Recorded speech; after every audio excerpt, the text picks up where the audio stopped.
শ্রী অজয় কুমার ভান্ডারী লিখিত শ্রী শ্রী রাম ঠাকুর জীবন ও সাধনা পুস্তকটি থেকে পাঠ করছি।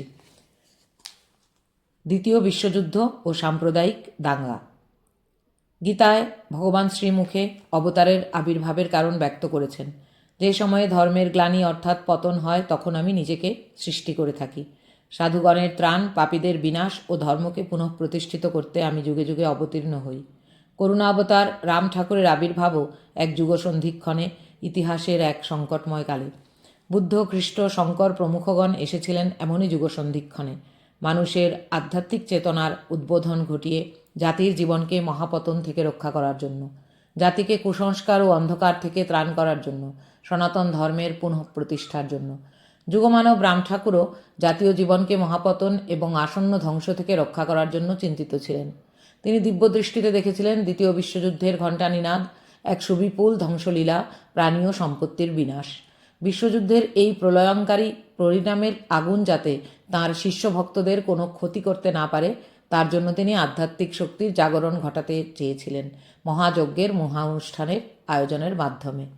দ্বিতীয় বিশ্বযুদ্ধের প্রায় 2 বছর আগে যুদ্ধের অবশ্যম্ভাবী পরিণামের কথা চিন্তা করে তিনি ফেনী শহরের ভক্ত গিরিশচন্দ্র মালাকারের বাড়িতে রাজসূয় যজ্ঞ করার জন্য ভক্তদের পরামর্শ দেন।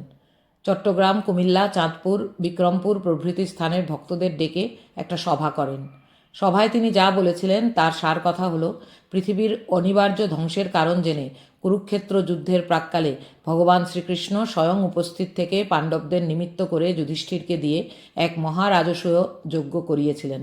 উদ্দেশ্য ছিল পৃথিবীর ভার লাঘব করা। বর্তমানে ঠিক তেমনই দুর্যোগপূর্ণ মহাকাল উপস্থিত। এই ভয়ঙ্কর কালের হাত থেকে রক্ষা করতে পারে একমাত্র সর্বমঙ্গলকারী রাজসূয়। এবারও ভগবান গোবিন্দের উপস্থিতিতে মালাকারদের নিমিত্ত করে সকলে ঐক্যবদ্ধ হয়ে রাজসূয় যজ্ঞের মহানুষ্ঠান করুন। এই যজ্ঞের পৌরোহিত্য করেন কৈবল্যধামের দ্বিতীয় মহান্ত শ্যামাচরণ চট্টোপাধ্যায় মহোদয়। 24 প্রহর ব্যাপী রাজসূয় যজ্ঞ যজ্ঞেশ্বর রাম ঠাকুরের কৃপায় সুচারুরূপে সুসম্পন্ন হয়। তাতে ত্রিলোকের কল্যাণ সাধিত হয়। 1938 সালে শীতকালে একদিন সন্ধ্যার সময় ঠাকুর কলকাতায় হরেন্দ্র সাহার বাড়ির ছাদে পাদচারণা করছিলেন। সেই সময়ে আকাশের দিকে কিছু সময় তাকিয়ে বলেন, কুরুক্ষেত্র যুদ্ধের সময়ে যে তারাগুলি উঠেছিল সেই তারাগুলি উঠতেছে, অনেক লোক ধ্বংস হইব। অশুভ নক্ষত্রের যোগ সদ্গুরু রাম ঠাকুরের দৃষ্টি এড়ায়নি। বস্তুতপক্ষে বিগত শতাব্দীর 40 দশকের ইতিহাস লক্ষ্য করলেই ঠাকুরের উক্তির যথার্থতা উপলব্ধি করা যায়। মানব সভ্যতার ইতিহাসে এমন কলঙ্কময় ঘটনা আর ঘটেনি। এই সংকটময় কালে প্রায় 5 বছর ব্যাপী দ্বিতীয় বিশ্বযুদ্ধে অগণিত মানুষের প্রাণহানি, আণবিক বোমার আতঙ্ক সৃষ্টি, বিস্ফোরণ, লোভী মানুষের তৈরি কৃত্রিম দুর্ভিক্ষ বিশ্বের মানুষদের আতঙ্কিত করে তুলেছিল। দেশে ঘটেছে বিভৎস ভ্রাতৃঘাতী সাম্প্রদায়িক দাঙ্গা, লুণ্ঠন, নারী ধর্ষণ, অগ্নিসংযোগ প্রভৃতি অবাঞ্ছিত ঘটনা। তবু কৈবল্যনাথের অনুগ্রহে পৃথিবীর সমুদায় ধ্বংসের হাত থেকে রক্ষা পায়।